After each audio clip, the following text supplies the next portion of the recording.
In the year 1542, the stone walls of the Tower of London echoed with the faint weeping of a young woman. Princess Mary of Scotland, not yet the queen history would remember, was imprisoned not by enemies from afar, but by her own royal relatives.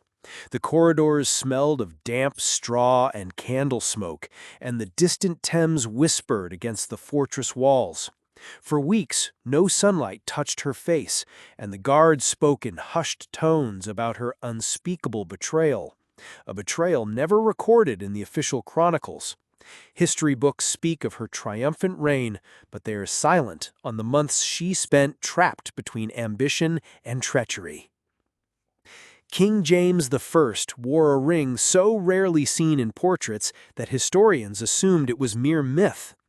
It was said to be a gift from a dying monk, forged in secrecy, etched with Latin scripture so small it could only be read by moonlight. Whispers in the royal court claimed it was cursed, that whoever wore it would be betrayed by their closest friend.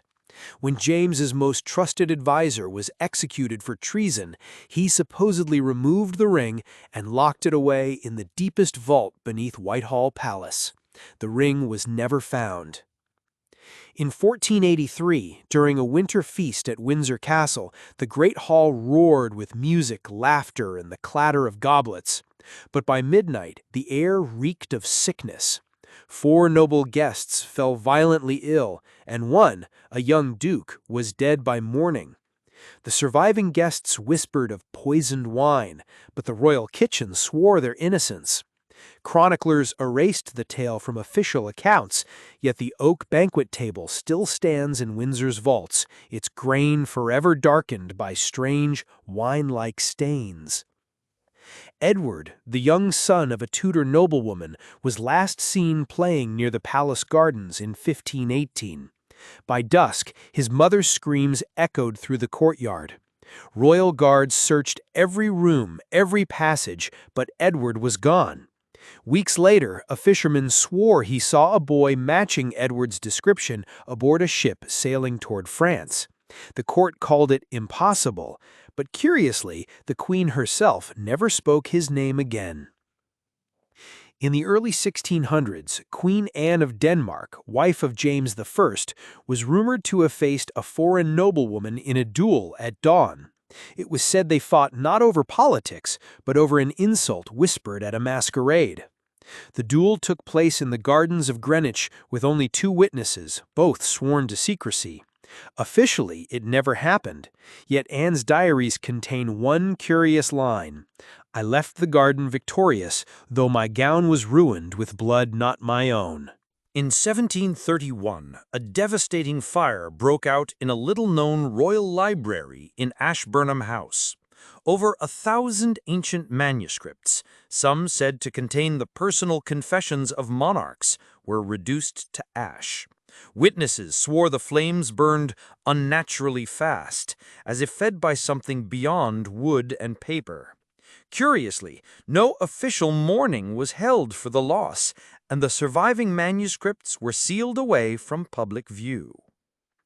For centuries, the servants of Hampton Court have spoken of the Feast of the Dead, a night when the long-abandoned kitchens suddenly smell of roasting meats and spiced wine. One winter, in the late 1700s, a new kitchen boy followed the scent and found the great hall lit with ghostly candles, the tables set for a royal feast, but the guests were all pale, silent, and translucent. The boy fled and never returned. In 1820, a crown was commissioned for the coronation of Queen Caroline, but the day before the ceremony, the crown vanished from its guarded chamber. The coronation went ahead without it, and officials declared it a minor incident. Yet rumors spread that the crown had been stolen not for gold or jewels, but for a hidden compartment within its rim, containing letters that could ruin the monarchy. Queen Victoria possessed a hand-drawn map locked away in her personal desk. A map depicting a hidden island in the Atlantic with notes written in her own handwriting. No such island appears on modern charts. After her death, the map vanished from the royal archives. Some say it was destroyed to hide a failed secret colony. Others believe it leads to a place still unknown. In 1894, the death of a minor royal, Lord Henry Wellesley, was announced in the newspapers. But no funeral was ever held, no burial recorded, and no body found. Weeks later, a man resembling Wellesley was spotted boarding a ship to Cairo under an assumed name. The palace dismissed the sighting as nonsense, but his private rooms were sealed for over 50 years.